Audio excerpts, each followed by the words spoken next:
Live. There we go. I haven't said this in a while. Hello and welcome to the Wait What podcast. It's Fabergé Organics. All right, you use the shampoo and the conditioner, and when your hair is damp, it's not wet. Okay, when it's damp, do 4 puffs of the Farrah Fawcett spray. Yes, Farrah Fawcett spray. Now, if you tell anyone that I told you, your ass is graff. You hear me, Henderson? You're dead. I'm David. And what you can't see is Liam, because he's forever being unprofessional and he's enjoying the podcast. How you doing, Liam? Yes, I'm eating. That's exactly what I'm doing. And as always, whenever we're talking about TV, we bring in Mitchell's better half, Vicstar123. How you doing, Vicky? Hey. Wait, can we say that without getting in trouble? And the Cybermen going to come after us. Hopefully. And great comment. we brought back the Wait What podcast. We revived it because we have been doing another podcast about wrestling, but we're doing the Wait What podcast now to talk about TV, to bring in Vicky, because we want to talk about Stranger Things season 5 and the finale. Because we talked about season 4 and everything before that, and we've talked about The Boys before. That literally feels like forever ago.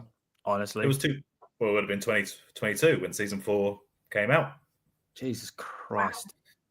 Yeah, I know. Well, like The Boys, and the new season of The Boys comes out this year, and that'll be the next time that we will be back. But for now, we're talking about Stranger Things, season 5. So, I'll just start with just like, what are your general feelings about season 5 altogether? As a season. Vicky can go first. She's the guest. She can go first. Well, technically, no. She's technically a host at this point. Might as well. Yeah. I enjoyed it. Apart from when they left the cliffhangers, that was annoying. Yeah, of course. But yeah, I really enjoyed it, and I didn't mind the ending. The ending, the whole finale, or do you mean like how they ended it? How like they done the last episode, sort of. Okay. I didn't mind it. It was better than Game of Thrones, I tell you that. Oh yeah. Well, we can agree with that. Don't even get me started on Game of Thrones. A lot of what people have been saying, making the Game of Thrones comparison, has been that, you know, the finale of Game of Thrones ruins going back and watching Game of Thrones. I could say that the finale of Stranger Things doesn't ruin going back and rewatching the season, the old series. No, that's one thing for sure. My personal feeling is that I really enjoyed season 5. I was disappointed by the finale, and I'll get into why. But yeah, I like the whole season. It's gonna sound weird, but I didn't like how all the action was episodes 1 to 4, and then 5, 6, 7 was the story. This is why people got upset, because between 1 and 4, all hell broke loose. Yeah, and then you needed them 3 episodes to intertwine the new characters and what's happening, and then someone's in this place, and all of a sudden, 11's fucking parkouring all over the gaff. And it's like, hang on, I don't remember finding out about Hopper being ex-army until now. I don't remember. I mean, we knew, obviously he's a police officer. We knew that much. But I didn't realize he was in Nam. I guess that was kind of, well, I mean, he obviously was like weapons trained and stuff like that before. Yeah. I don't know if it was references in military, but yeah, there it is. But what we can do is, what I've done in my notes is just go through season 5, but we hit it chronologically and just like the big storyline beats as we go, and then we'll hit the finale, and we'll see if we do a Stewie Griffin kind of compliment sandwich where we kind of like say the good things, say what was bad, we can improve on, or what was bad, and then end it on some good stuff as well. So, Liam, are you eventually going to turn your camera on so that people can see? Yes. Cool. All right. Well, I'm look trying forward to eat this as quickly and quietly as possible without hearing. I don't want it to hear. If we go back to the real early days, all you'll be hearing is. No, it's the cutlery. It's the cutlery on the plate. Always gave him away. Yeah. Okay. Yeah. So season 5 begins, and we are reintroduced to all the characters. We see Joyce, Jonathan, and Will are living with the Wheelers in Madhouse. I actually feel bad for Mr. Wheeler. Poor Mr. Wheeler, man. Yeah, I feel bad for him there. Everyone we in my see house, I'll be like, oh, the fuck out. Yep. We see Lucas is still going to see Max in hospital and playing her the running up that hill somber Kate Bush. We see Dustin is kind of turned into Eddie now in high school, where he is still repping the Hellfire stuff.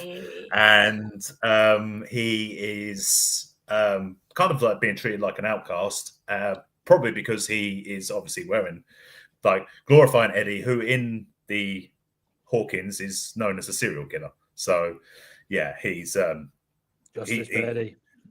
Yeah. So yeah, that's what Dustin's doing. Robin is got her own little show on the radio, and she informs us of what's happened since season 4, the finale, when a massive crack appeared throughout the whole of Hawkins.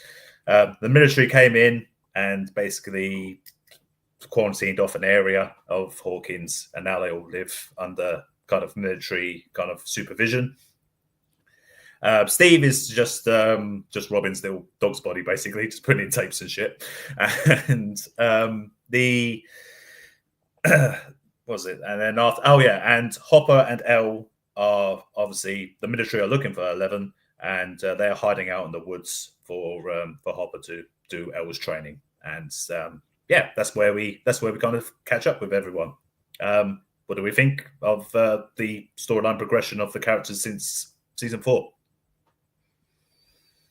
Robin's the unsung MVP of this series. Yes. Robin narrates this whole series. She's so cute. I thought she was going to die. She had way too much screen time. Way too much screen time. She was everywhere, and I was like, "Yeah, Robin's going to die." Yeah.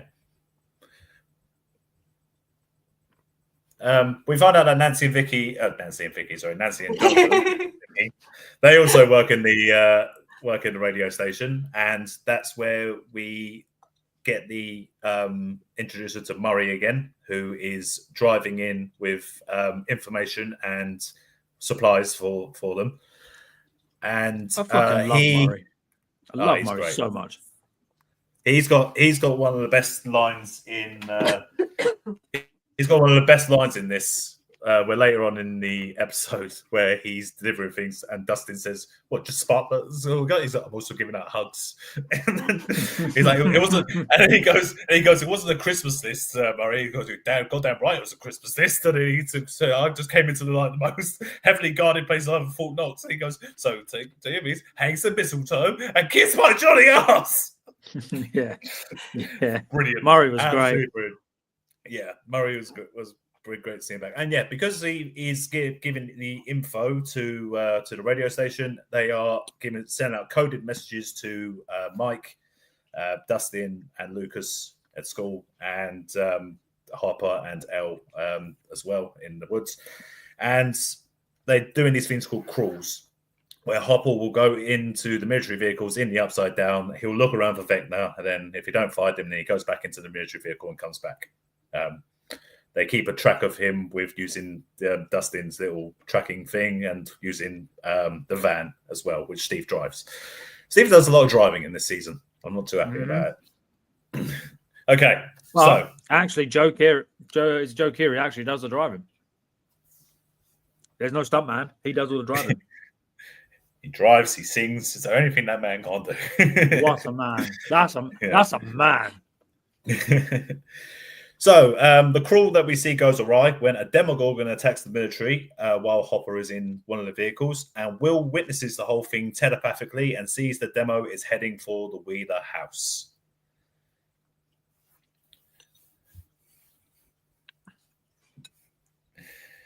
What do Demogorgon? seeing Will seeing everything through the Demogorgon's eyes at first was confusing because Very. I thought he We hadn't became the seen- Demogorgon. Like he was like a monster now. we knew about the kind of telepathic connection that he had to the hive mind before, but I feel like this was like the first time we'd seen him in the seeing through the eyes of another being, like while in action. Well, he got he used to get the goosies, didn't he? The weird neck Yeah. thing. That was what he'd get. Neck tingling. Yeah, but that was always when he could feel like Vecna was nearby or something.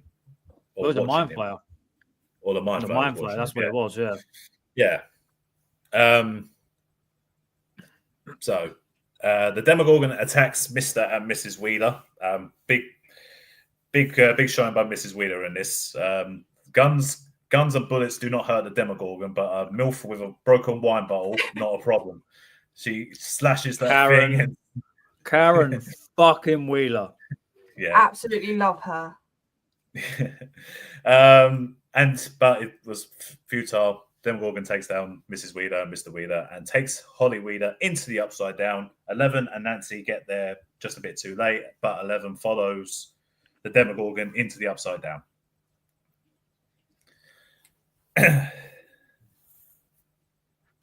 So, that goes into the next episode, and we find that Mike and Nancy find out that Holly's imaginary friend has actually been Henry Creel the whole time, Mr. Whatsit. That was spooky. That was spooky as well. Just talking to nothing. Pans. Yeah. Yeah. When it pans and it's just Henry standing there. Oh shit. Will and Robin work out that Will can telepathically see through Vecna's point of view thanks to the hive mind, and he's able to then see Vecna's next victim is Derek Turnbow, a new character that's been introduced to the series. A fat little ginger cunt, basically. The Eric Cartman of Hawkins. Yeah, it's pretty much, yes. He is he's insufferable at this early point. But he definitely turns in a performance. He makes it memorable.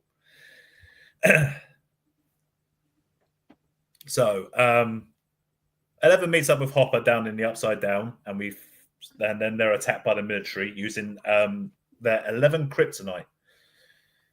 These vibrator. Hey, Liam's there. I have arrived. Hey, Yeah. Man, it's bright as tits in it. Oh, now it's too dark. Go. With it? Yeah, that'll do. okay. Yep. I would Jeez. sit. Stay like that, yeah. I shan't move. I'm going to sit right here. So, this is the first time we saw like 11's kryptonite as well. The vibrating thing that makes her completely incapacitated. Yeah. When we saw Linda Hamilton was the bad guy as well, I popped big. I enjoyed that. But Dr. K is Terminator. Well, from Terminator. I'm going to have to move this. Hold on. We're on the move. Yeah. Oh, there we Good. go. That's much better. That is. Now I can actually sit. So while the military are attacking Hopper and 11, Hopper is able to destroy the vibrating thing so that 11 can interrogate one of the soldiers. They think interrogate one of the soldiers.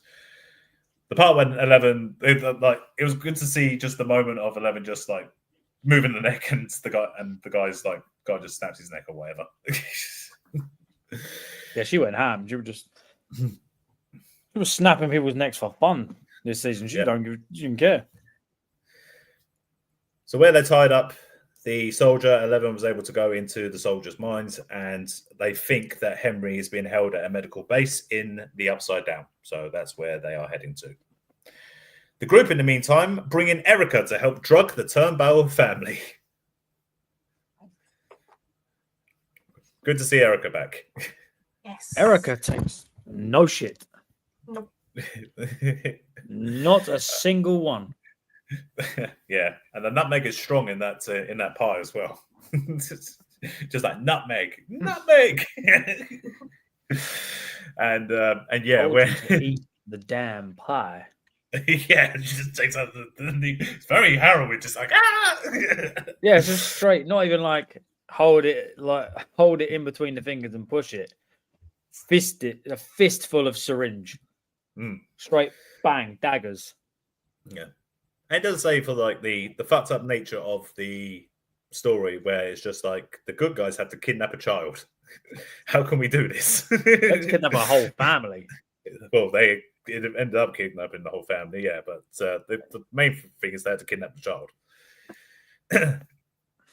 So Joyce, Robin, Erica, and Will take the Turnbows to a secure location, while Nancy, Jonathan, Mike, and Lucas set up a trap in the Turnbow home. So because they want to get the Demogorgon into the home, shoot a tracker into it, so that the Demogorgon can lead them to Vecna in the Upside Down. Is what their plan is.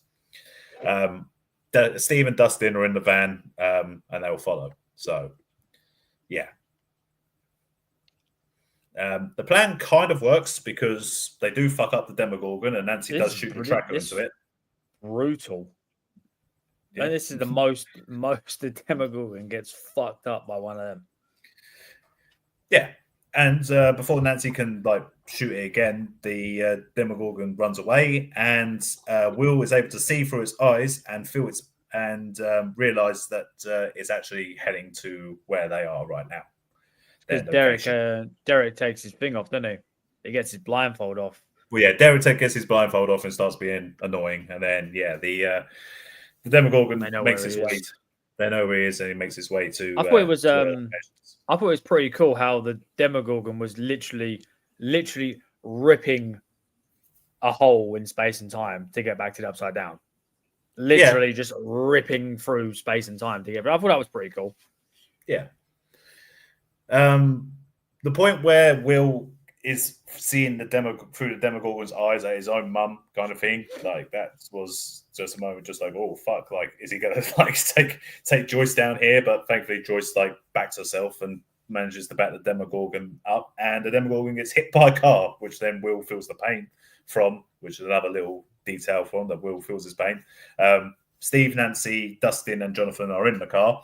The demo runs into the Upside Down, and then that's when Steve has his chocolate bar theory, which is brilliant.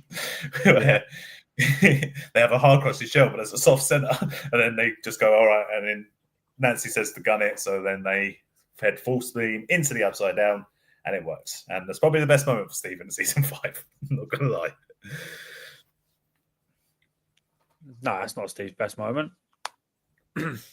All right. Well, I'll wait to see. I'll wait to see what it is. Then I'll wait in season 5. I'm saying, but we'll wait. I'll wait to hear what it is. It's just because it's only because Steve didn't get to throw hands. Steve did. I don't think Steve throws hands at all this whole season, and he didn't in the previous season as well. I just want to point out. Steve is now a lover. He's not a fighter anymore. Whatever. He's a mother. No. I'm glad. Steve is a mother. Okay. I'm glad they dropped the Steve, Nancy, Jonathan thing quite early on in the season as well. Oh, I was starting to get wound up with it. I'm bored of it now. Yeah, thankfully they dropped about episode 2 or 3. Steve and Jonathan have it out, and he just goes, you just, I like her as a friend, but you just need to sort it out amongst yourselves and be happy. Well, they sort it out, and then they don't sort it out, and then they come to an agreement in the final episode when they're walking towards the Vecna's lair. At that point, they didn't know what it was. So we see that Holly's being held in Henry's childhood home in Vecna's mind. When she gets a note she thinks is from Henry, giving her instructions and a map to come save him. Holly follows the instructions and encounters Max is alive in Vecna's mind. That was a good ending to episode 3. That pissed me the fuck off. That pissed me off because that was I think that was episode 4. Because after that there was no 3. more episodes, wasn't there? No. Episode 4 was something else that happened that pissed everyone off. Oh yes, no. 3. Yeah. That did piss me off though, because I was like, it's because I had to stop watching it. That's why. That's what pissed me off. Because literally, I saw the thing and I was like, "Who could it be?" I thought it was gonna be Eddie. At first, I thought it was gonna be Eddie. At first, Wishful thinking. I was like, "Please, please be Eddie," and it was Max, and I was just like, I literally audibly just sat here and went, "Holy shit!" Yeah, I did the same. So Max tells Holly the story of what she's been up to, wandering through Vecna's memories in his mind. Little glimpse of Stranger Things' first shadow as well, which I thoroughly recommend people go see. I do want to go and see that. Yeah. There was a lot of people saying that that you had to kind of see the stage show to get the finale. I don't think that's the case. You didn't, because all you had to understand was that they knew each other when they were in school. And the first shadow lore kind of doesn't come into play in the storyline beats of what we If find out anything, about Henry. If anything, the first shadow would be more season 3 or 4 when you first hear about Henry Cavill. Yeah, 4, I'd say. When it came out. Well, it's Victor Cavill. It's Victor, isn't it? His dad. That's when you first hear about his sons. And technically, up until that's when you need to know. Yeah. But the fact that no point during the TV series does Hopper or Joyce go, "Oh yeah, we know Henry Cavill from high school. He was in that play that we were in." No, not 1 point. Yeah. So that's a bit annoying. Anyway, Max has been traveling through Vecna's mind, and she got lost at one point, got turned around, and then it got to a point where she saw her ending, and she could feel Lucas's hand upon her hand, and she was running towards the puff of smoke, and then Vecna fucked it up. I'm sure she spends like 90% of her screen time running in the Upside Down. Always running. The way she was running in season 4, though, was definitely a lot more like harrowing and animated. Like trying to get the times where she's running in this one seems like she's almost like jogging. Like she's not running for her life. Literally, like when I know it's jumping ahead a little bit, but when her and Holly are running, I was standing there talking. I'm sat there. I'm literally sat there. I went, "Bitch, run!" Yeah, I know. We'll get Just there. We'll get run. There. We'll get there. So, Hopper and 11 managed to infiltrate the military base and take out Dr. K. Hopper plans to sacrifice himself to kill Henry, much to 11's dismay. But he discovers that it's actually 11's sister, Callie, being held in the base instead. So he doesn't kill himself. I didn't trust that bitch. I didn't trust her one bit. Nope. Apparently, she wasn't a very liked character from season 2. I thought she was a bit boring. She told her part of the story, and it was important because she taught 11 how to sort of harness her power. Yeah, I mean, in season 2, it was just cool. It was just cool to kind of see that 11 had another person that was like her that she could relate with. Yeah. To be honest, though, you could have easily left that in season 2. She didn't have to come back. I understand why when you watch it all. But I'm not a fan. The internet absolutely killed her. Absolutely trashed her. I saw a meme where someone turned her into Baljeet from Phineas and Ferb, and it was fucking rude. It's absolutely criminal. I have to say, obviously, I'm used to wrestling fans being toxic and stuff like that. Oh. Stranger Things fans are toxic. Oh wait, it gets worse though. It gets worse. Yeah. It gets worse. This is nothing compared to how literally the fan base gets split straight down the middle. Oh, also, I was fucking worried about Hopper actually about to kill himself. Yeah. Yeah. Yeah, I weren't a big fan of Hopper dying. I didn't want Hopper to die. I thought it was going to happen. I really did. But then obviously he turns off the kryptonite and we reveal that it's Callie. Which thankfully they had the flashback to sister bit because I forgot who she was. I knew who she was straight away. As soon as I saw her, I knew who she was. I was like, fuck's sake. Yeah. She's Was the back. caddy reveal? Was the caddy reveal for you, the same way for you, Vicky? When they revealed her, I was like, oh, they brought her back. Okay. Mm. I weren't Yeah. too fast. I didn't trust her straight away. So, No. I didn't trust her when we first met her. No. See, like, caddy came back, but where's Argyle? Argyle didn't come Yeah, back. exactly. Did she do Probably- something to him? Exactly, she did it. Never know. Argyle was just in a pizza Argyle place was somewhere. definitely high somewhere. He's just somewhere high. making pizza. Yeah. Yeah. Living his best life. So, the military round up all the kids who are potential victims, and the group use Derek to find out who's been talking to Henry. Then they make a plan to use the tunnels to dig up into the military bases. This is the first time that Mike fucks up because he's the one that hits the fucking pipe. Yeah. Because, you know, they're all there, all funny. They make their dick jokes with Robin saying that she likes dick, and we all go, oh, ha, ha, ha. She's saying she likes dick when we know she don't. And, like, they all don't know and stuff. And, yeah, there's Mike and Lucas are just like, oh, yeah, right, it's time to go dick. Oh, it shouldn't be too hard.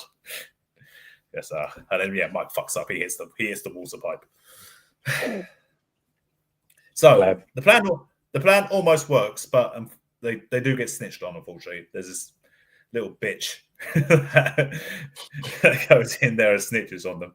Fucking grass. Yeah. So only 3 kids manage to escape with Murray and Robin. 2 kids are in the tunnel with Lucas, and the remaining are captured with Joyce, Will, and Mike. Then Vecna and his Demogorgons attack.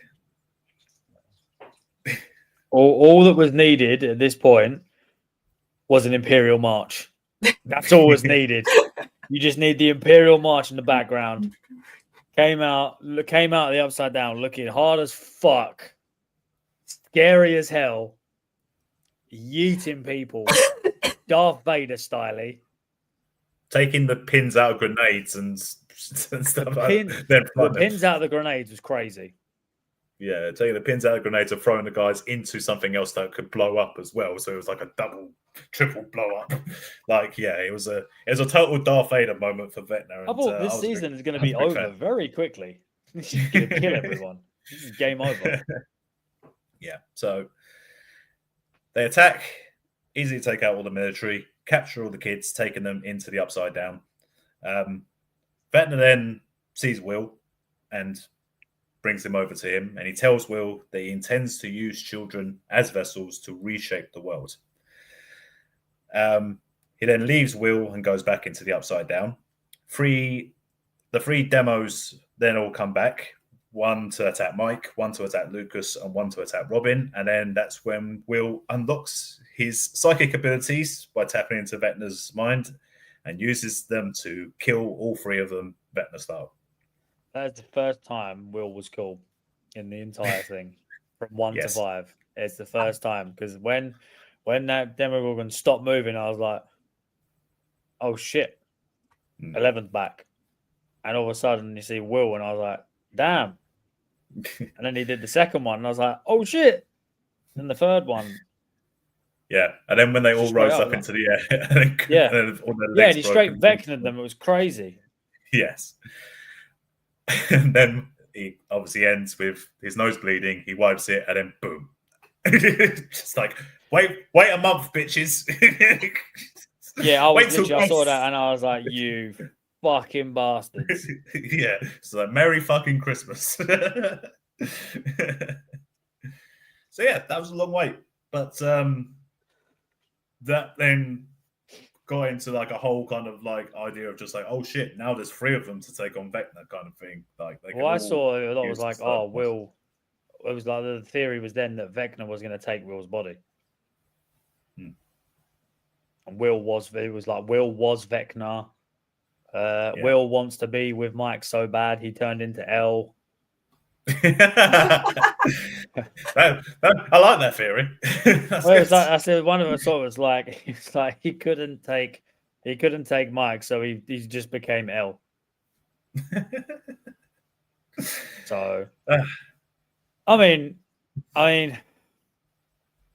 something was bound to happen to Will eventually. There's something big needed to happen. Yes. Yeah, and like as I said, they were talking about the telepathic links now he had with the hive mind, and they were basically with Robin saying that we could use him to kind of like spy on Vecna, and Joyce being like, "Oh no, he's my son, and I don't want to lose him like I did in the first season." She's like, "Will's been through like a lot of dangerous things now, Joyce. You should probably just let him go. He can be used." Fair, the first few episodes, like first 5 or 6 episodes, she was pissing me off. Just like, at this point, he has been abducted, taken over by the Mind Flayer, hunted by the Mind Flayer, almost killed multiple times.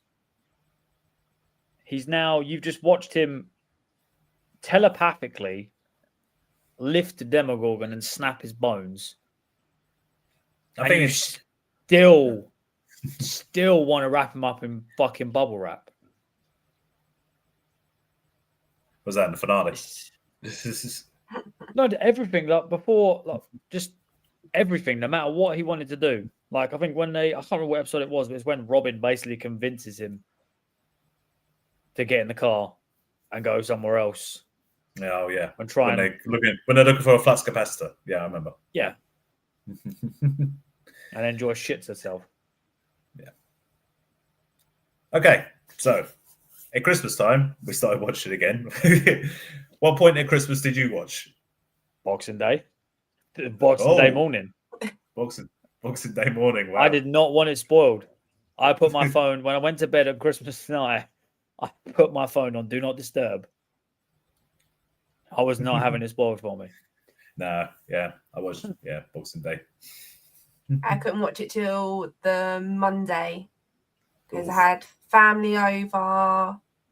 I had my mum and dad over Boxing Day till the Saturday, and then we were around Mitch's family on the Sunday, and our little one had stayed there till New Year.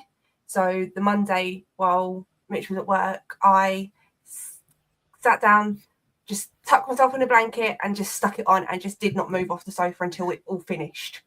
Nice. But avoiding the spoilers must have been tough. Yeah, I just played games on my phone, so just avoided internet, like social media and that. Fine. If I'd have spoiled it, I'd have been furious. Yes. I envy you. I am subscribed to YouTube kind of channels where they flash up notifications and stuff, and it always catches me out. The amount of wrestling that has been spoiled for me by WWE at 7:00 in the morning while I'm watching it on the way to work. It pisses me off so much. Oh yeah, so and so wins. Oh, okay, I've just stopped watching. I'll just stop watching.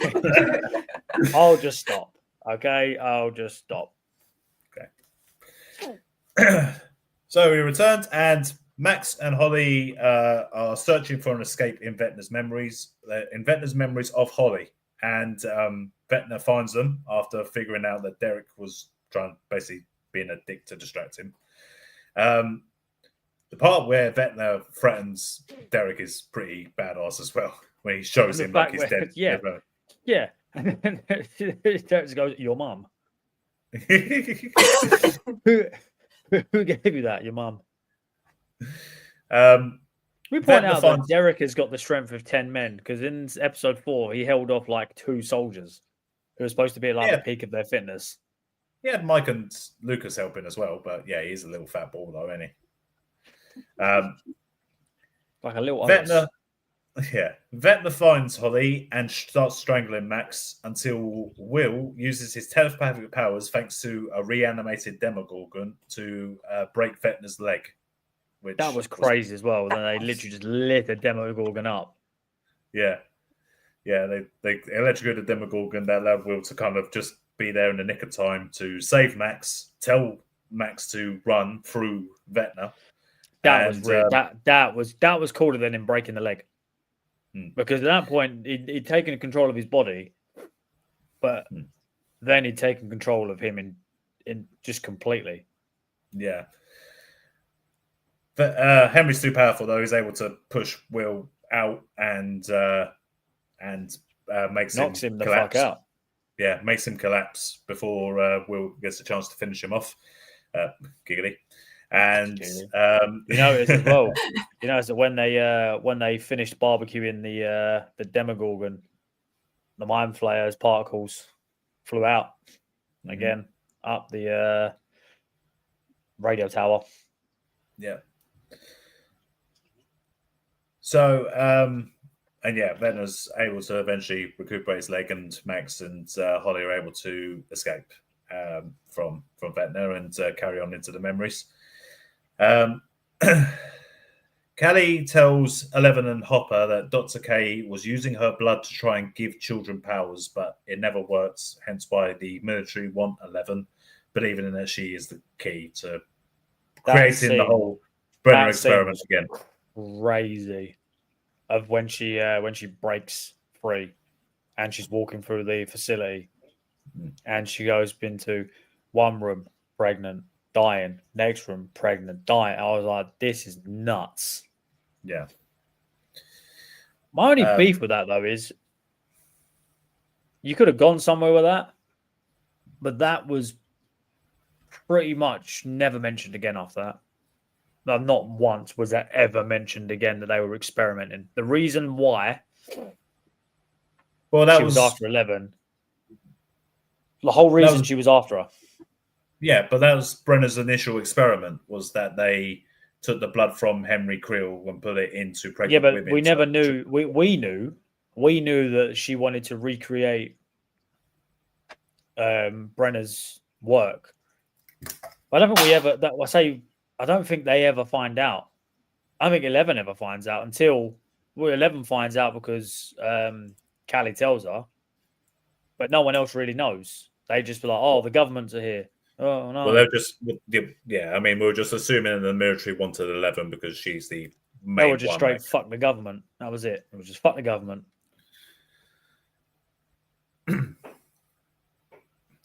So, in the Upside Down, Nancy, Jonathan, Stephen, and Dustin find a sphere shield, which they believe will weaken Vecna. But Dustin reads Brenner's journal and doesn't warn Nancy in time as she shoots the spear, and it detonates as the room starts to melt. You're forgetting about what happens before that, I think, with Dustin and Steve. No, is that before that or after? It's after. Yes. Oh man, this was hard. Nancy and Jonathan are trapped, believing they're gonna die. So they're finally honest with each other and end their relationship on good terms. He unproposes to her. Yeah. and I liked that Jonathan was there acknowledging the fact that it probably wouldn't be a good idea to propose. That wasn't going to fix our problems, was it? So they end their relationship on good terms. Dustin won't let Steve risk his life to save them. So that's the point when they're going up. He was going to go up the stairs, and Steve was adamant he was going to go up and save them, and Dustin literally pulls him back and starts crying. Oh no, I wasn't talking about that. I was talking about the fight. Talking about the fight they had. Oh, because that's when he says to Dustin, I said Eddie was stupid. He got himself killed. Yeah, straight swingers. Yeah, that was covered. Someone was going to say something like that, and it took Dustin's second mother to tell him. I feel Eddie was stupid to be a hero. He shouldn't have got himself killed. Yeah, and I mean, there was no point during season 4 where Steve and Eddie were ever had a crossword with each other. If you remember, like they were always kind of just like that Dustin kid kind of thing, but towards each other. Other than the part where Eddie was held a knife to Steve's neck because he was like paranoid. Well, yeah, because he literally jumped. It was a bottle, wasn't it? It was a broken bottle. He jumped out the. He jumps out the boat. Yeah, the boat. Yeah, yeah. But then they work together to kind of find the void, and when they're all in the boat together, that's great, fantastic scene by the way. When they're all in the boat together, when he takes off his shirt and Lucas is just like, "Oh, Max, Steve's got so hairy." Steve's got so hairy, and Dustin's like, "Right, yeah, I told him. Apparently, the chicks love it." And then Max refuses to give the binoculars back. She's like, "Oh, wait, let me see." Yeah, and then afterwards, Eddie goes to light a cigarette, and Robin just takes over his hand and goes, "No," but throws it away. It's one time I hate Robin, just like bitch. But yeah, that bit Dustin, where Dustin basically breaks down and says, "I can't do it again." Yeah, can't lose. I was like, I'm sitting there thinking, Oh, don't test me. Yeah. Don't test me. Well, yeah. Yeah, and then obviously the part where Steve was about to go up then collapses, and we realised that Steve probably would have just died. So it was good that I was cussing the Duffer Brothers out so much. I'm like, I swear to God, because all season they're teasing it, and then even the promos, the stuff they did when they went on, was it Jimmy Kimmel? No, not Yeah. Jimmy Kimmel. The other one. What's the other Jimmy one? Not Jimmy Fallon. Kimmel. Jimmy Fallon. They went on Jimmy Fallon and they had all like the characters pop vinyls and stuff, and like they put Barb on the floor, they put 11 in water, and then they knocked Steve off. They put him on the edge and they pushed him a bit more, and they pushed him, and then they pushed him all to the front, and the whole crowd just gasped. I was like, I swear, I will riot if anything happens to Steve. Yeah. But then the melting just stops. Melton just stops, everything goes solid, and Nancy and Jonathan are able to escape. Dustin explains the Upside Down is really a wormhole to another dimension. It's not another dimension in itself. That's thanks to, is it Mr. Clark in his lesson? Yes. Yeah, Mr. Clark, cool as fuck. Yes. What a guy. Him and Murray in their last couple of episodes, fantastic. Well, even just him and Erica. When Erica is just like let's do this, and he's just like language. You just go, sorry, if there's any situation where cussing should be allowed, it's this one. It's this one. And then he says, like, well, you're goddamn right. Yeah, you're goddamn right. I can't remember what Murray calls him, because he calls him something when they go to his house, and the woman comes down, and she calls him something. Snuggle buns or something like that. Yeah, something like that. It's Snookums or something like that. Yeah. Snookums, that's it. Snookums. It was great. I love Murray's so good. Yes. Murray has a real fucking badass moment on top of the in the Upside Down as well. He has a real cool moment when he fucking blows that helicopter up. We'll get there. You're always skipping ahead. That's what I do. I'm here for chaos, and then you are there to direct the chaos. Just like, yeah, and then there was a moment when Jonathan died. So anyway, Jonathan is going to the shops then. I'm not that chaotic. I don't go that bad. So, Holly and Max discover a memory of Henry as a young child, killing a man in self-defense after being shot in the hand. I mean, killing the man was a bit much to start with, to be honest. The first rock smash would have been enough. You could have got away. You continue. Well, you know, he had to make sure, didn't he? And plus, you had to get the visual of all the blood over the kid's face. Yeah, the blood splatter was what they wanted. Yeah. So this is where they're able to find their way out, because Max is able to hear the music. That at the same point, Lucas is playing the music to Max in the hospital. So yeah, they go back into the Upside Down bit. Max is able to see her way out, and this is the moment when she decides to pep talk Holly into finding her own exit too. And yes, I was screaming at the screen, "Fuck Holly, run! Bitch, run! Just run! Yeah, just run!" But yeah, the motivation that she gives Holly does allow Holly to also see her own exit as well. So they both go running towards it. But Henry used the unconscious will to find Max in the real world, and he sends some demo dogs to go kill her. Robin, Vicky, and Lucas protect Max until Mrs. Wheeler blows up a demo dog to protect them. Once again, Karen fucking Wheeler. Love her. Because I saw when obviously Lucas is playing running up that hill while hiding from them. It's like they can hear. Oh yeah, Robin. And that's the heartbreaking moment. Robin's just like, "Can you you're gonna have to turn off the boombox," and he's just like, "No," because she's like, she could be coming back because he could feed it. He can see it. He can feel it happening. Well, at that point, she's already she's run. You don't see her again after that, do you? The next time you see her is in her body. Yeah, I'm pretty sure. Once the washing machines go boom boom, yeah, she she's basically back in her body. And then Hopper, 11, and Caddy make it back to Hawkins so that 11 can free Will from his trap that he's under with Vecna. Max wakes up safely while Holly finds herself trapped in the other realm because she's in the huge thing that Will saw, where there's the separate containers inside. I don't know how to explain it. It's not the Mind Flayer, isn't it? Yeah, Mind Flayer. She's in the Dimension X. Yeah, She's not in the Upside Down. yeah, she's in the other realm. That's what. Yeah.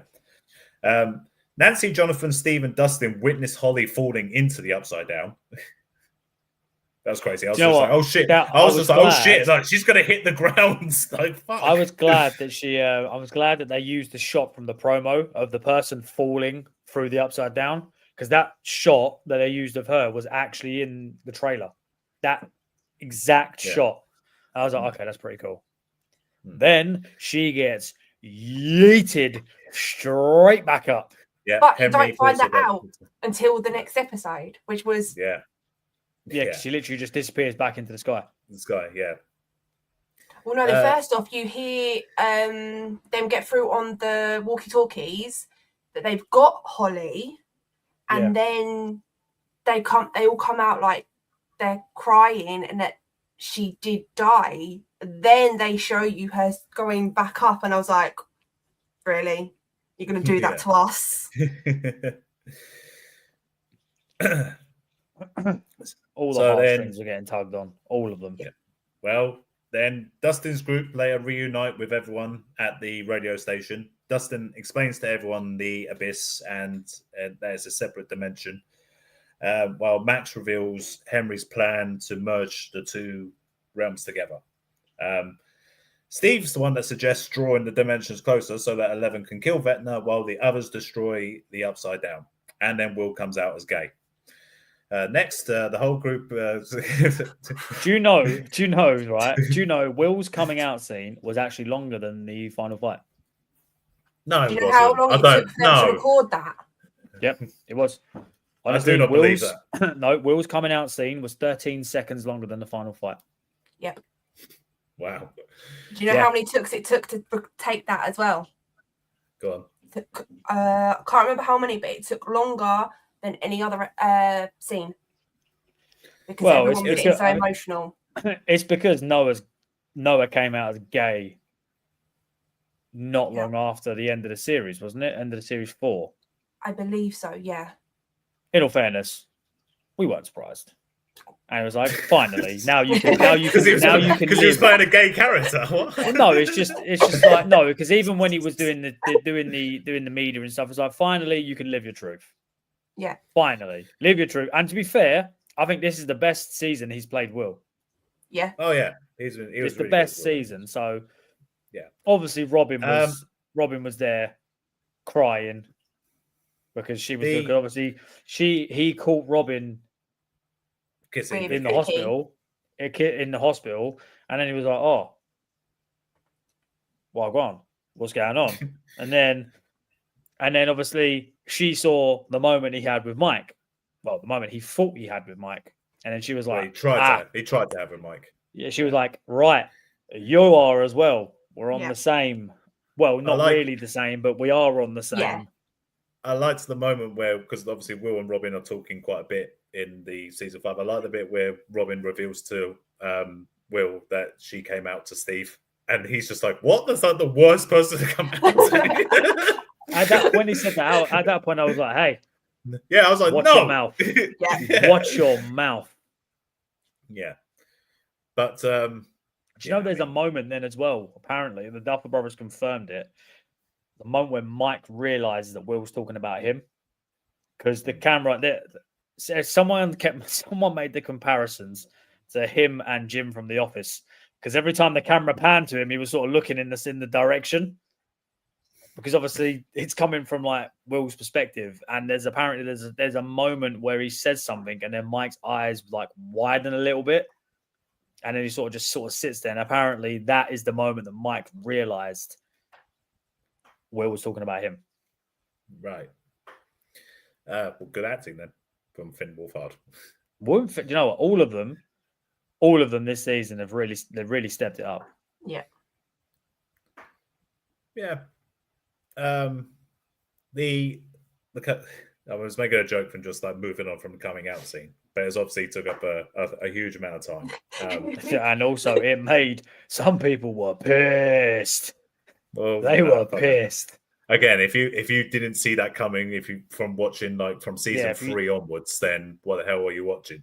Well, especially when he was crying with his god awful haircut in the back of the van. Come on. Yeah. He gave him a painting. He gave him a painting. He did.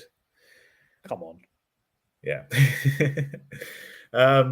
And yeah, they all hug and they all accept Will, and it's a very nice bit. It would have been just nice to have just one of them just like storm out, just a little bit. It was just a little bit. It was the 80s. Like, yeah, exactly. It's a bit of a slap in the face to Robin. Because not Murray. Thinking about it, it's a bit of a slap in the face to Robin because he's like, he said I'm gay without actually saying I'm gay. And then everyone's like, oh, it's fine, it's no problem. And Robin's sitting there like, what the fuck? I'm being quiet and not telling anyone. And everyone's just like, oh, it's okay. Yeah, maybe Hopper. It would have been good if Hopper was just like, no, I can't be a part of this. You disgust me. You're disgusting. He just walks out. No, he drops a hard F. drops a hard F. Full on like capital F. Yeah. Of course, I don't really want that. No, I didn't. For comedic purposes, Murray would have been very good at it. Very good. So to end episode 7, the whole group except for Vicky and Max are being driven into the Upside Down by Murray, and after we see a moment where Callie tells Eleven that once they kill Henry, they must die too to prevent the military from using them to carry out Brenner's experiment again. The fucking Callie. And yeah, that was everything built up to the finale. And thankfully, we only had to wait a week for that, so that wasn't so bad. Yeah, to be fair, the cliffhanger for the 7th episode wasn't that. Yeah, it was just we're gonna fight. It was to be fair, because obviously everyone was getting upset. And then once I'd finished watching all the episodes, I went back and read obviously because the moment I finished watching it, I went onto Instagram, I hit Reels, the first video came up with someone taking shots. So I was like, right, here we go. Let's get into it. And I was reading through it and they were like, oh, it's this, that, and the other. And it was like, why is Will gay? Why is Will gay? Why is Will gay? And I'm like, should have seen it coming. And they're like, oh, why is it such a big thing? Because being gay in the 80s was basically a crime. You're stupid, you're not understanding it. Someone also was like, thank God Will's hair isn't as bad as it was last season. Like, fair enough. Yeah, good point. And then it was more, don't trust Callie. What the fuck, Max? Run, bitch, run. That's basically all it was. Why is Steve doing nothing? There was more. It was more. 7 episodes in and Steve's still alive.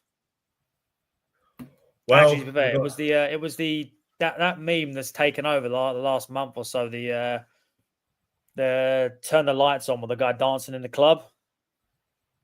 You seen it?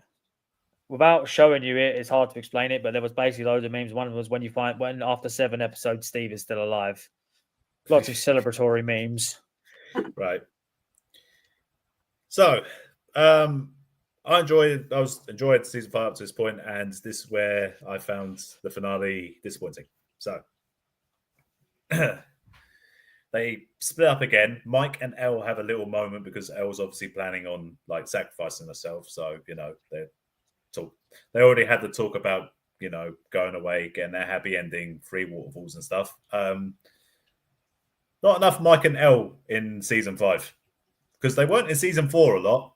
Are they together? Are they together at this point? Because exactly. there's I mean, I'm jumping ahead again, but I won't jump ahead until we get to the end because there's a comparison I want to make. You might already recognize the comparison between the two couples, but we'll get there. I'll get there when you get to the end. But I just didn't feel like they were together. No. I know there's a lot going on and the world is at stake, but if the world is at stake and one of you is potentially going to die, Mike's sort of just like, oh yeah.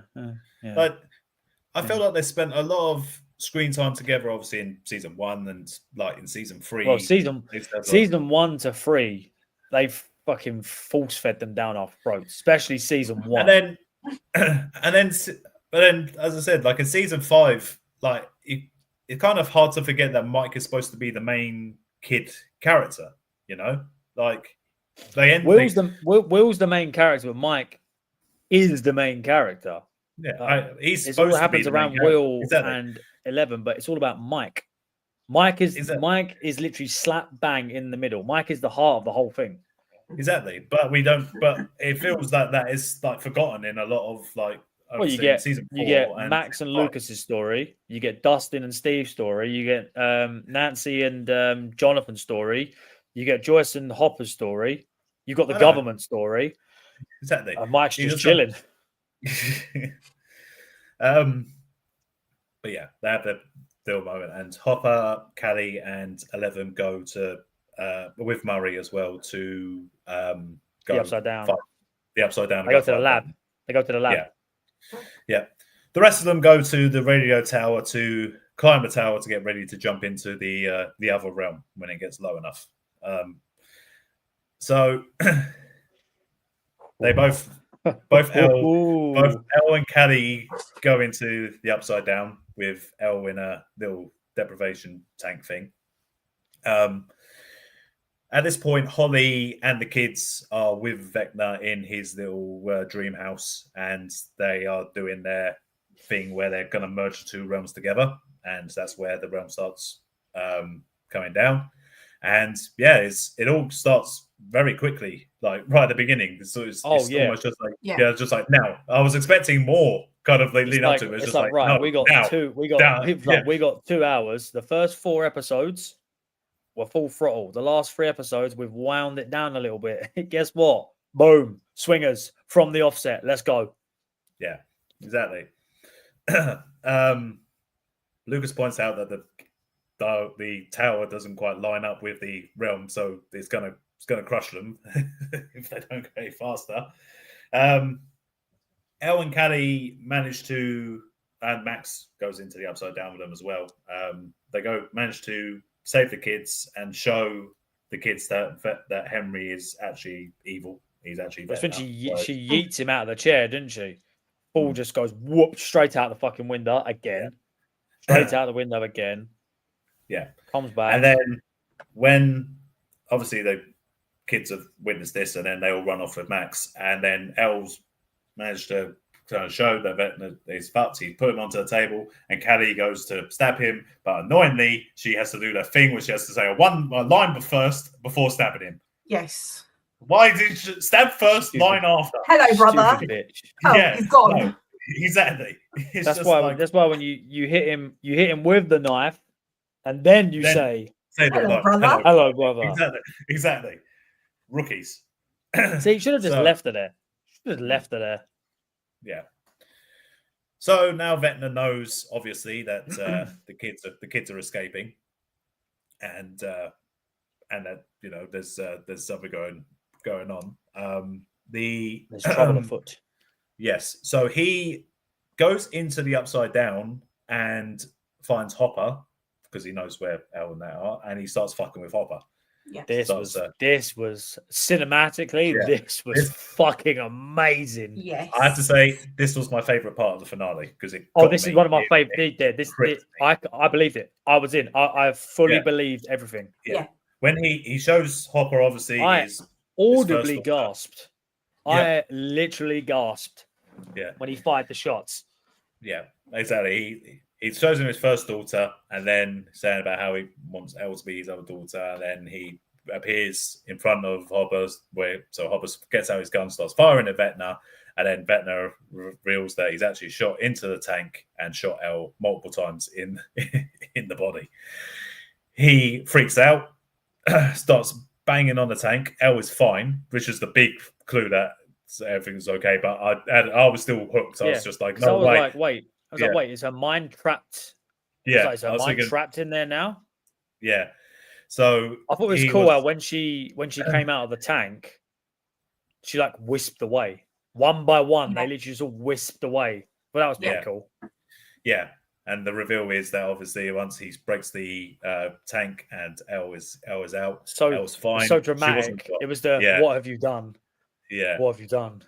Yes. That got that got me because at that point I believed it. I believed it, man. And Nino was watching with me, still actually believed that there was been shot, and I was just like, no, Vecna tricked him. It's like Vecna tricked him into believing that he shot him, and that was like, why did he do that? Because now El can't go back into his mind because the tank's been destroyed. Yeah, he's literally got her out of his mind without doing anything. All he's done is just fucked with Hopper and got him out. Yeah, and that's when Max wakes up and gets found by the government. Because she's behind the wall, and that's when she wakes up and gasps really loud. Yeah, because at that point, Max was with the kids in the cave, safe. What they thought was safe from Henry, but then Max disappears. Holly is left on her own, and then Holly realizes that Henry's coming into the cave. Dipshit is still outside. Yeah, she gets Dipshit inside. He once again has the strength of 10 men and pulls Holly out of Vecna's grasp. 11 couldn't get out of Vecna's grasp, but Derek can. Make it make sense. Yeah. So then they have to run through the cave and go into the memory of. Once he got in the cave, I was like, "Oh, you're cooked." My question is, how did Derek get through that tiny gap in that wall? That's everyone saying. If it took Max and Holly ages to get through that gap, how the fuck did Max Derek get struggled to get through it? How did he get through? Yeah, they must have made it. He's got the strength of 10 men, so I imagine he just pushed it to the side. Yeah, there you go. Just seems to be mad strong. Yeah, and obviously, like, I should probably also say that before all that happens, the tower and the realm was coming down, and it made the tower go to the side, and Steve lost his balance, and he grabbed onto the ledge, and then he let go, and then it faded to black. And then the screaming black. 5 seconds. It was the longest 5 seconds. For me, it was when the camera panned to Dustin. You saw fear in Dustin's eyes. He screamed Steve, and then you just see Steve's fingers slowly lose grip, and then he drops. And I was like, I just sat there. I didn't say anything. My mouth was wide open. I was like, yeah. And then it came back, and all of a sudden I could see Steve, and I was like, okay, what's happened? What's happened? And Jonathan. Yeah. Jonathan, best thing he's done. I fucking knew I liked you, Jonathan. I knew I liked you for something. Yeah. And, I saw a TikTok video of people watching that scene in the cinema. Oh, I saw that as well. I saw that. I would have loved to have seen that in the cinema. Oh, so would I. And literally, that bit where Steve drops and goes to pitch black, you just hear everyone just scream like, and then all of a sudden goes back. Hands onto Jonathan, they're all just scream cheering. I was just like, I want to be there. Oh, that was making my arms stand on my head. I was just thinking about it. I was like, oh my god, I was so invested. Yeah. So because they were able to stop Vecna and with the kids and things, so then the group as a whole were able to go up into the realm to go fight. To go save the kids and destroy the Upside Down. So they've got Murray and Hopper have the plan with to destroy the Upside Down using the C4. They've obviously set it all up to go, but then the military actually turn up with that guy that Els was in the mind of. with the taser face. Yes. They have a little shootout with the. Obviously, they had the Kryptonite, so kind of there was shootout with the helicopter that's got the Kryptonite on it. Helicopter. Hopper's doing what he can to. Hopper initially saves Elle, and it looks like Callie's been kind of left for dead, but then Hopper does come back and saves Callie as well. Murray does the badass moment. Murray does the most. He does the most at this point. What a man. Yeah. Where he uses the C4 to destroy the helicopter and the Kryptonite so that Elle and Callie can use their powers again. Just in time for taking out the soldier, but unfortunately the soldier does let off his gun and shoots Callie, and Callie dies. She'd be snapping. Or does she? Literally just goes in there and goes snap, snap, snap, snap. Just next. Gone. Yeah. So Elle's devastated. They go up to the roof and then Murray goes out. Oh, yeah. Murray's like, welcome. Celebrating with the two of them, and then he suddenly dawns on him, oh, yeah, there were four of us. Where's Callie? Like, wait a minute, where's Callie? He's like, yeah, no one cares, Murray. Fuck Callie. No one cares. Yeah, and it even goes because he was like... after Callie got shot, and she was talking to Elle, saying that her time, she always knew this is where her story ended. I didn't trust everything I saw afterwards anyway. I wasn't convinced. It just felt like they're making too much of a big deal out of her death. Mm. Something is going to happen, but I didn't know what. We'll find out what, but at this point, this is where I was like, anything I think is going to happen, I'm wrong. I'm wrong. Whatever I think is going to happen, I'm wrong now. So, what's the point we're up to? So Murray's just put his fucking foot in it. I was like, I'm so sorry. Yeah, and then they obviously Elle realizes that she can reach the realm to fight. Also, I'm fuming we didn't get to. Did we get to see that, or did I miss it? No. I wanted to. You're telling me we spent all those episodes watching her parkour in the forest like some sort of teenager named Kyle after his third monster of the day, and then you're telling me we get to the point she force jumps essentially into the military facility in Upside Down. So we get to see her do that, but we can't see her force jump. It would spoil the surprise. Clearly, the budget run out on the CGI. Yeah, I think because it would have spoiled the surprise of the fake out of what they would do later. Because like the group as a whole, obviously come to the other realm. They've got their weapons and stuff. Only Nancy's got a gun though, and that moment makes me laugh when Mike's basically just like, "Give me a gun. You can't have all this firepower. I need a gun." She gives him a gun. He's like, "Fuck yeah!" And then Lucas is like, "It's a flare gun, bro." Yeah, gave you a flare gun. Yeah, and yeah, when Henry is down looking at the memory of himself, realizing that he had the wound in his hand and he picked up the thing from the briefcase, which then infected him, which never was explained what it is, but it's probably going to be explained later in whatever prequel series they do. Well, that's the big, again. Yeah. That's the big thing, isn't it? Yeah, yeah, that's the thing they're going to reveal later in whatever series they do in the future. But yeah, that's what infected him. I'm all for it. And he watched it, and Will's able to see it through his eyes as well. And he talks to Vecna as well, saying about how Vecna is also a victim of the Mind Flayer, and that the guy that played Henry. I can't remember his name. Very good. No, I can't remember the guy. His actual name, Jamie something. Jamie Campbell. Yeah, Jamie. That guy. Yeah. He was fantastic. Especially this scene, because I thought we were going to get a Darth Vader. I thought we were going to get full Star Wars. We were going to get full baby face. He's going to fuck the Mind Flayer up. He's going to go full like Billy did. I thought, fuck yeah, here we go. Nope. No. No. If anything, he doubles down. Henry is way too far gone. He's too traumatized. He's too controlled. He's too reliant. That's it.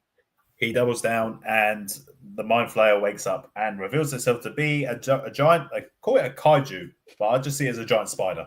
Yeah. It's so. I did because there was theories about this about 8 being the big bad in the end, because in D&D there is a creature, spider-like creature, which is basically what the Mind Flayer was in the final episode. Yeah, that's what it's meant to be. Apparently it's linked to like what 8 is. I think 8's abilities are what that spider creature has in D&D. That's the correlation between the two. It just pisses me off how every supernatural thing always ends in a giant spider. Like it has a giant spider. I think the Mind Flayer from season 4 was cool as fuck. Wait, was it my season 4? No, season 3. Yeah, when it's all mass and it affects Will. Yeah. No, wait. No, season 4. When it's like all what's the one where it goes all mushy? That's season 4. It goes all mushy. Yeah, when it basically gets the people, the rats and the thing, and then they melt and they fight them all, and Billy sacrificed himself. What season is that? Billy's season 3. Then season 3, that one. Not when it's like the black cloud, when it's like the mass of mushy humans. The dead demigorgons and that, All right, okay. Well, see, that was because I read, obviously, they're saying about, like, what was this made out of? And they were like, and then when Vecna was fighting, I was like, where's the demogorgons? Where's the demodogs? Yeah, you're looking at them. Yeah. And the you bats, are looking at them. They are literally making the body, their Mind Flayer is made of demogorgons. But the demogorgons, obviously, are impervious to bullets, but somehow Nancy is able to hit them with a heavy-duty assault rifle from a large distance away. She's a crack shot. Fuck being a reporter. Get in the army. Get in the military. Yeah. She manages to run into like a gap in the cliffs where everyone's attacking. I thought she was done. Where everyone's attacking the big spider with flamethrowers and that picture of like the shot down where she's in like the cavern and it's getting closer and closer, and all of a sudden this just wall of fire just comes down, and it's Big Jonathan, and then you've also got and then you had who else? And then you had Robin was dashing Molotovs, and then you had Lucas with Lucas the balloons. I like that Lucas had the he still had the slingshot, didn't he? I'm sure he had the slingshot. Possibly. Because that was a nice callback, because they said we're going to kill a Demogorgon with a slingshot and a rock. Yeah. But like he's Dustin firing it. Dustin still had the binded with spikes in it as well. That was great though, when Dustin and Steve ran underneath and was like, for Eddie. And then just started jucking the life out of it. That was great. Yeah. But the reason why Nancy didn't die was because, as I said, the big surprise, 11 is in the realm. She dashed a massive rock at the big spider and then jumps up, separates it, goes into the inside it to fight Vecna inside the Mind Flayer. I love how like literally like we got faked out because you thought that 11 was going to dive through the mouth. She then rips his chest open, flies in, does a superhero landing, rolls through it, and then yeets him straight down and sends him flying. That's the coolest thing she does out of all 5 seasons. The superhero landing into the roll. That's crazy. And they have a fight inside the spider, which is like a whole good visual in itself, because obviously they're fighting, but the thing's moving at the same time. So like it's and obviously Vecna's connected to it as well. So obviously when they set it on fire, he gets hurt. And they're stabbing it. As I said, Steve and Dustin are juking it from the inside. I'm saying, get the hell out of there, you guys! If that thing could collapse on you. It's when it starts. It's when it starts to when the Mind Flayer starts to like fall, and I'm thinking, where's oh my God, Steve's going to get crushed. Steve's going to get crushed. Steve's going to get crushed. Oh my God, no, Steve. Yeah. And then it's at one time where it goes, and then Dustin grabs him, Hmm. And I was like, oh my God, stress. Yeah. And obviously the Mind Flayer thing goes down, and it looks like Eleven's about to get done by Vecna, but then she's able to turn the tables and slam him down on that massive spike. Well, Will stopped him. Yeah, that's it. Will stops. He does the old the go-go gadget hand, and then Will literally just takes control, and then he's like, "Oh, we're not afraid of you anymore." Yeah. And then El did his El best Home Alone impression. I'm not afraid anymore. Yeah. El lifts and then just slams him down on the spike. I knew someone was getting impaled. There was too many spikes. Yeah. Way too many spikes. Yeah. Someone was getting impaled. Yeah. So with the Mind Flayer collapsed, everyone's able to go inside to kind of see Vecna's dead body, and Joyce is got an axe, and she says, "You fucked with the wrong family." She went full God of Thunder. Yeah, because he's still alive. She went full God of Thunder, full Thor. Yeah. Gave him the Thanos treatment. And decapitated him with a blunt axe because it took many thwacks. No, I like how it wasn't one swoop. I like how it was multiple, because to be fair, if you were going to cut someone's head off, you ain't going to do it in one. It's going to take a few.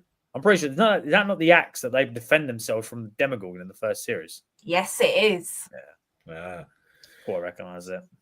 So obviously, while she's taking every thwack, it takes a moment to. I love everyone's just standing there watching. Everyone gets everyone gets the perspective of just going, "Yes, this is the right thing to do because he did this to me." Like they all had their own little perspective of what Vecna had done to them to justify them being just like, "Yeah, get him, Joyce." And yeah, Joyce decapitates him.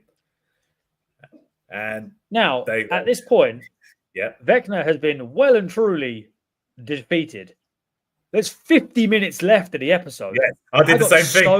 I paused it straight away. I was like, there's 50 minutes. Oh my God, Steve. That's the first thing I paused. Oh my God, Steve. No.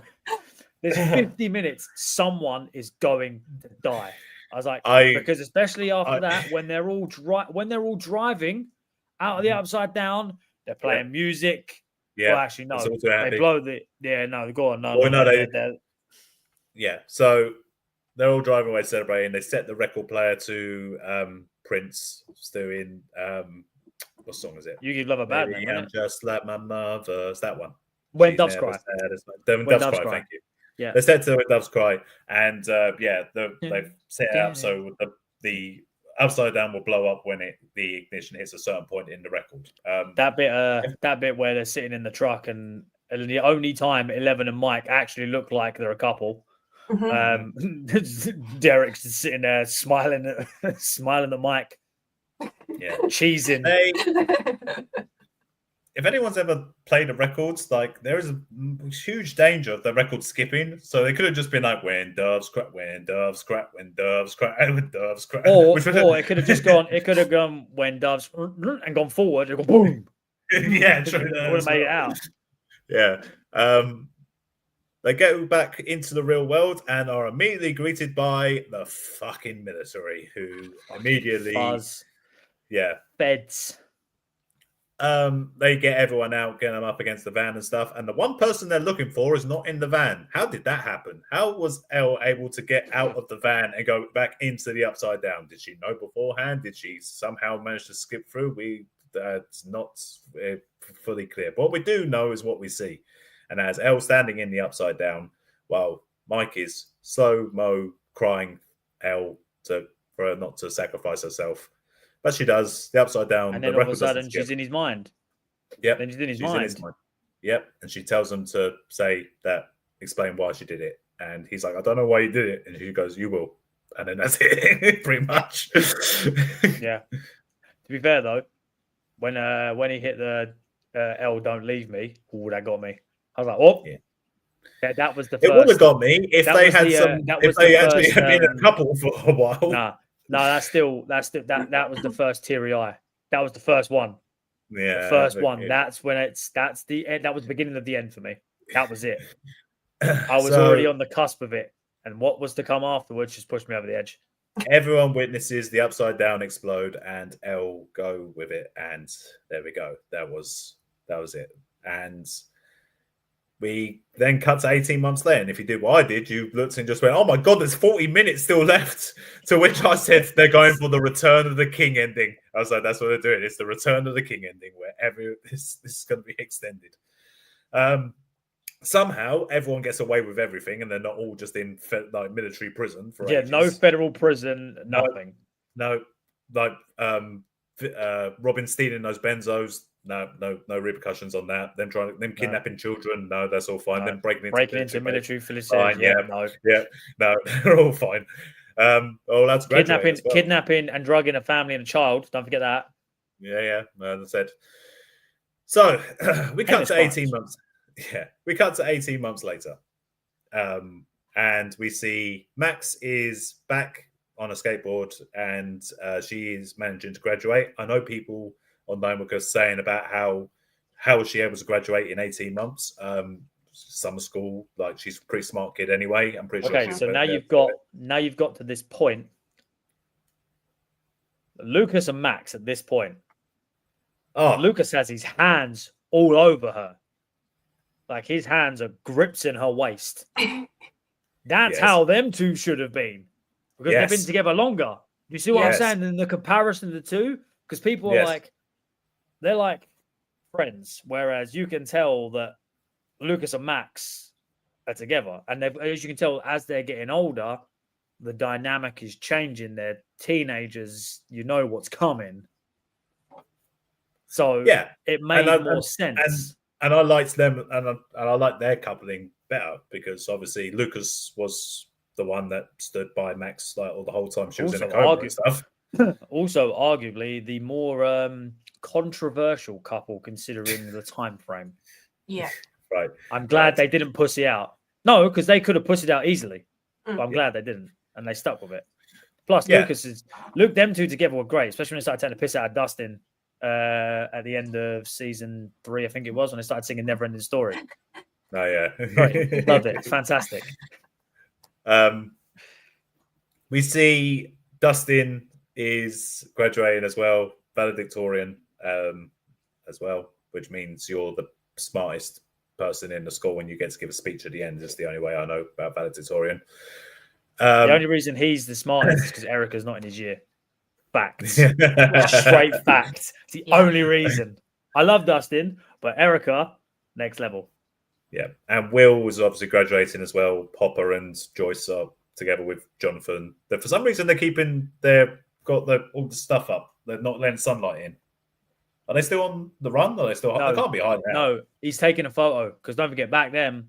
The camcorder. It's to do with because when you develop photos back in the olden times. You just go to dark room, then it was done differently. Okay. So Jonathan's a massive camera nerd at the moment. Always was. Yeah, true. And then Joyce gets a call. They can't find Mike, and Hopper's just like, I know where Mike is. So they go. This is the shot that they showed in the previews of them two sitting on the bench because there was the town's been rebuilt. And they're looking at all the names of all the people that obviously perished in that. And I was thought they were going to say, Mike was going to say something about how Eleven's name's not on there and no one will ever know the sacrifice that she made and blah, blah, blah. But no, it was more just a case of just I miss her. And Hopper was like, I miss her too. But, you could either fucking dwell on it and waste your life in drinking and masturbating, mate, or you can fucking move on and do something with your life. And he goes, I've done the first one and I don't recommend it. And that was it. And that was the pep talk. They have like a little moment, a little smiley moment, and then he goes to graduation. Yeah, I might decide, okay, I will graduate. She turns up late, dramatically, like, I'm here. Yeah. Dustin gives his speech, which is very, very good because it's Eddie, basically. I forgot that Eddie said that when he graduates, he was going to flip off the principal and snatch that diploma. flip off the principal and run off. And yeah, that's what Dustin did. He got That out the was Hellfire. nice. He got That out the was very Hellfire Club thing again, but Eddie's name hasn't been cleared. Everyone still thinks he's a serial killer. I think at this point they may well just because of all the stuff that's happened with the government and stuff. You don't see anything, but there's been 18 months. It could have all come around that it wasn't Eddie and it was the government. I should hope so. I guess by the reaction to his Hellfire T-shirt, then everyone cheering that they were just kind of that must have been what happened. But yeah. Eddie would have possibly been revered. I like to think that Eddie was revered as a hero. Yeah. That's what I like to think. I like to think that, but you know, Dustin's mum as well was great because she was like, was crying all the time. Dustin's other mum was fantastic because Steve was just clapping. Oh yeah, Steve coaching. Oh no, I'm getting there. I'm getting there. Perfect. So good. So all the guys after Dustin's speech, one of the popular girl that Dustin tried to talk to at the dance comes up to him. Yeah, in season 2. That's the Farrah Fawcett spray moment as well. I love that scene because Dustin's all upset and Nancy comes over and starts dancing with him to make him feel better. Like, fuck yeah, Dustin. Yeah, just like I think that was the season where, for me, I was like, Dustin's my guy. And yeah, she invites them to their popular party, and Mike's just like, no, I've got a better idea. Fucking loser. Well, I like that it didn't end with them going to the popular party because that would have just been the whole point of them was they're outcasts and nerds and stuff. So you know, I'm glad they didn't go. Well, you wanted him to get laid, basically. Is what you're saying? He deserves it. He's had a tough time.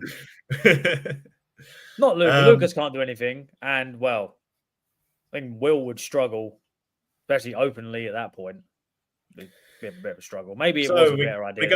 We go to the older child characters who were sat on top of the radio station, and they have probably the most relatable conversation of people in their 20s. This for me was where it all fucking came out. This got me so much. They talk about what their plans are for the future and stuff, and where they're up to in their lives and shit. And yes, Steve is coaching Little League baseball and sex education as well. What a man! What a man!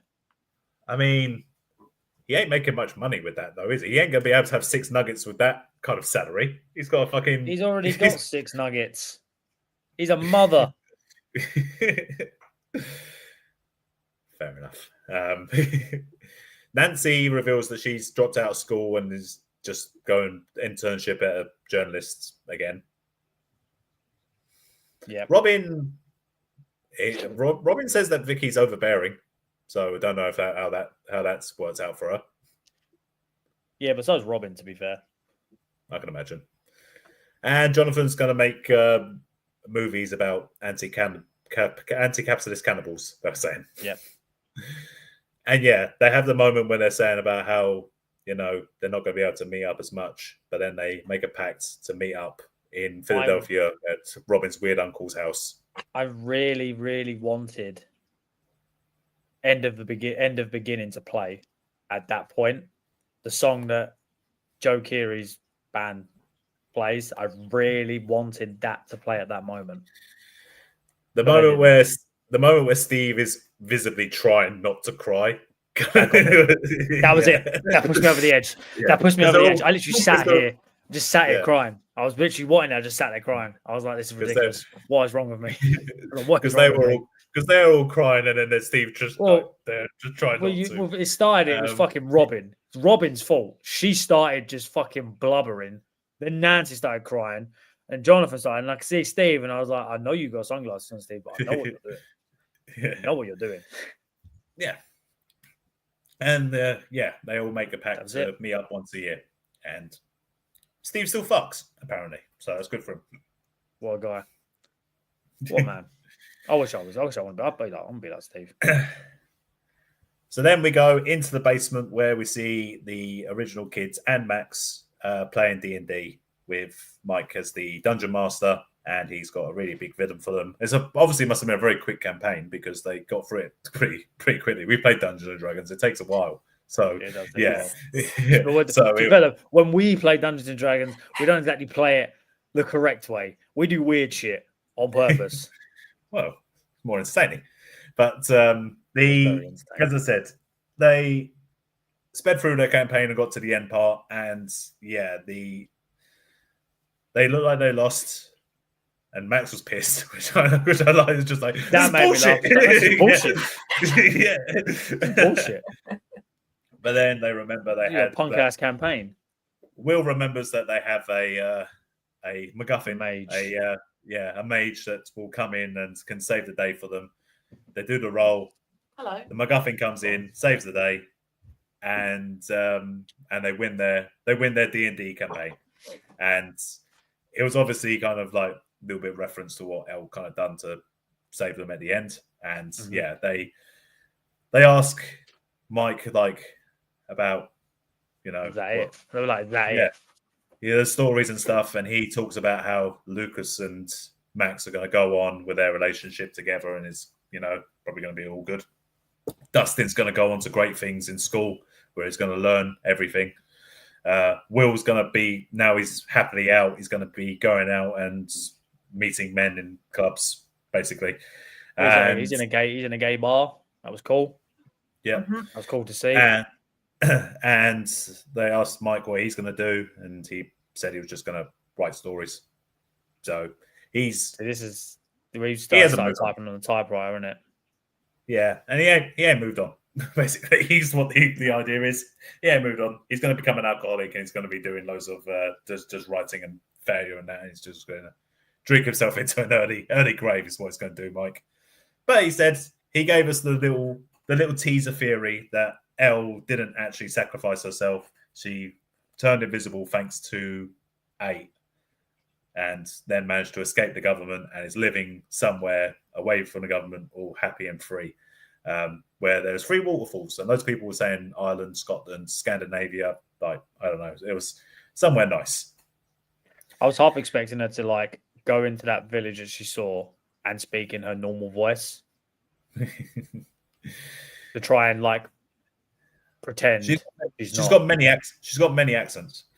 And so Millie Bobby Brown. And that Millie was Bon Jovi, actually. Get right. The theory kind of is there but then 8 was dead. So how did she manage to screen her and stuff? Maybe she didn't die straight away. Well, that's the theory. She didn't die straight away. The other theory is, again, you see Mike sitting at a typewriter. Was this all real? Yeah. Did Mike make the story up? That's another theory, is Mike was sitting at a typewriter. And at that point, Mike looked a lot older. He didn't look like a child. He didn't look like he looked like he was like in his 20s. His glasses on, all shit. And I was like, I looks a little old there. No, that's bullshit. Oh, I don't believe it's a story. I don't believe it's a story, but I know that is a working theory. Hopper and Joyce get married as well. Did you notice something though? What they played at last? Nope. What about the ring? The ring that Hopper gave to Joyce was the ring that Jonathan was going to give to Nancy. Nancy, right? That or the props department got lazy. Probably. Okay, use that one. Yeah. So that happens. The kids all happily put their books away as they're told to come up for dinner, and then the next generation of kids start their journey into D&D with Holly, Derek, the black kid that was kidnapped, and one of the girls. I don't remember his name, but I know that's the one that was kidnapped. I don't remember his name. Yeah. To be honest, I only know Holly and Derek because they were the only ones that were mentioned by name. Yeah. And Mike looks back at them and just like gives them no. To be fair, I was okay. After the Steve thing. I kind of pulled it together. Then they started putting the books on the shelf. Yeah. That sent me. That was the end. Yeah. That was it. That was it. And so obviously when Mike walks up the stairs and he looks back down, and obviously he's crying. They've all been crying walking up the stairs because I imagine walking up them stairs is walking up the end of the set too. So I imagine they would have filmed that like on the last day, so that would have been genuine emotion, which is probably why it fucked me up so much. Not good. Not good. Yeah. And that was it for Stranger Things. Not gonna lie, I would like to see more people die. I expected more deaths. Not gonna lie, I expected more deaths. I feel like the stakes at the ends weren't met because not enough people, important people, died. Yeah, One of the main characters needed to die. I mean, not one of the main kids. To. I don't think the core 4 boys should have died. I don't think any of them should have died. I don't think Max should have died, maybe. And Dustin, you could have made an argument. Dustin could have died saving Steve. No, because that's what the theory was. Like, they were like, Steve is going to die saving Dustin, or no, Mike, Will, Dustin, and Lucas all survive. Max, they all survived. Yeah, they all survived. Well, I know they all survived, but like someone should have died. Whether it be all I care about is Steve Steve lived. Murray didn't get a big like ending. All we saw was him in the crowd. It's like, what happened to him? Did he get like rich or something? Like, you know. Murray's living his best life. We don't know that. Beating up kids at Taekwondo. Nah, I know he is. Murray's living his best life. Yeah. Up the bald eagle. Yeah, I feel like more people should have died, and I feel that I feel like the ending, that the big fight could have dragged it out a bit. Could have been grander. Could have been grander. Could have dragged it out. I don't think we needed the epilogue. Didn't need to be so long. Yeah, I feel like that was a bit. I know they wanted to tell the stories, and they wanted to give it that final. And they wanted to give, yeah. I mean, if it had just ended with them like driving into the sunset, that'd have been a bit shit. To be fair, I'd have been a bit. No, I think that'd have been a bit shit. Them just driving into the sunset. We got closure. But they were clever the way they did it, because where Joyce and Hopper were going to was the place that inspired this entire story. Yeah, I know. It's where it was supposed to be filmed. Yeah. So, I mean, they have told this and they have left it so wide open for prequels. They're going to carry on doing series. But they're doing the Duffer Brothers' next series they're working on. It's very, very similar to Stranger Things. It's going to be set in 1990s London. I'm all for that because I'm going to know all about that. I'm going to know where they are. I'm going to understand the time because I was alive in the 90s in London. So, new actors, new story, new everything. It'll be interesting to see where they're going to go with it. Mm-hmm. Yeah. I'm not going to like season 3 when it's not going to be about Oasis. It's going to be fucking fantastic. Oh, it's going to be so cool. I will say the soundtrack season 5, whack. The music was shit. It wasn't as good. Upside Down playing, I enjoyed that when they played it. That was pretty cool. But when Doves Cry going into Purple Rain, that was great. That was pretty cool, yeah. I still think End of Beginning should have played at some point because obviously he's singing it. Steve is singing it. So that might be a bit too meta. Nah, man. I reckon if they'd have played that when they were talking on top of the radio station, that would have hit different. I can't get that song out of my head. That song's everywhere. It's everywhere. I can't get it out of my head. Yeah, but maybe some more character deaths just to kind of like get the kind of like epicness of the moment. Because one of the good things about Game of Thrones is that when major characters die, but that didn't really happen in Stranger Things. Yeah, but the whole last season should have died. So only the major side characters kind of died. Yeah.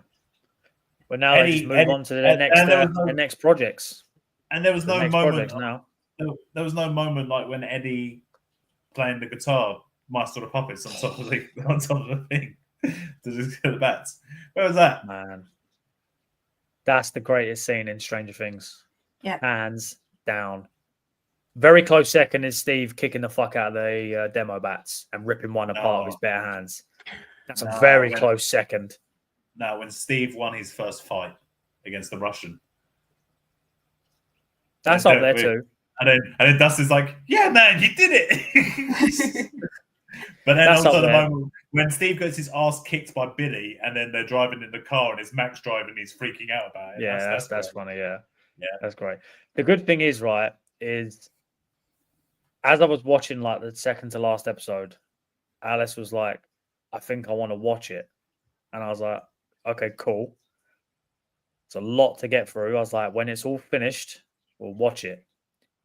I get the pleasure because I've rewatched it recently to catch up, to refresh my mind before the new season came out.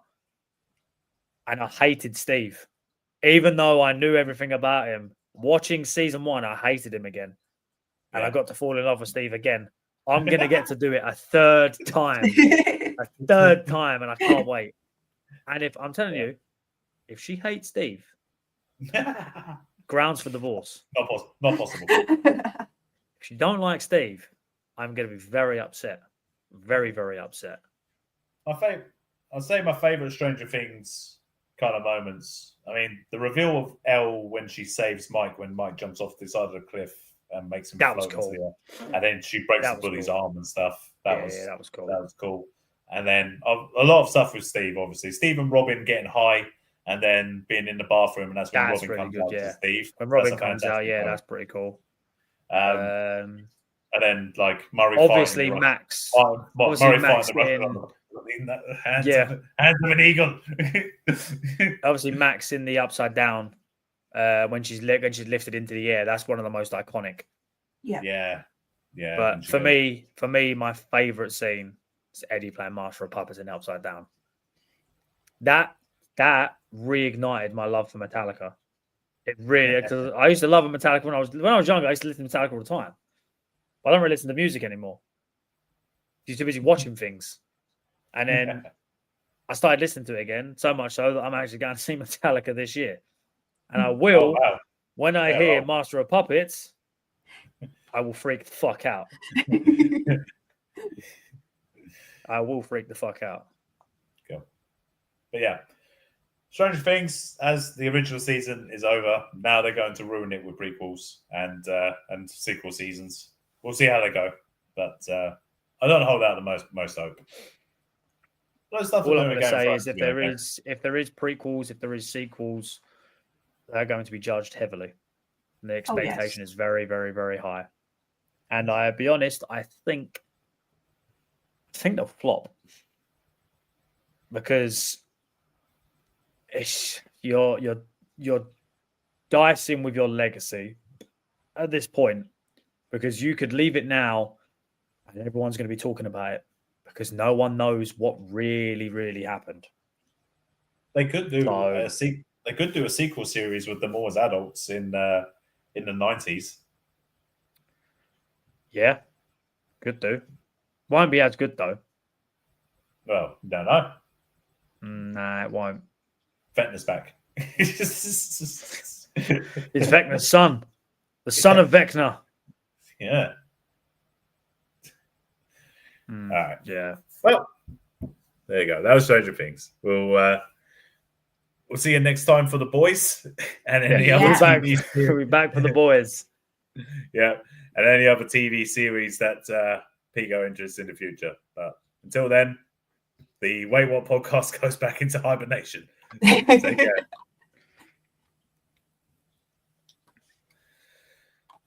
Where's he gone? Oh, what's he gone on with this?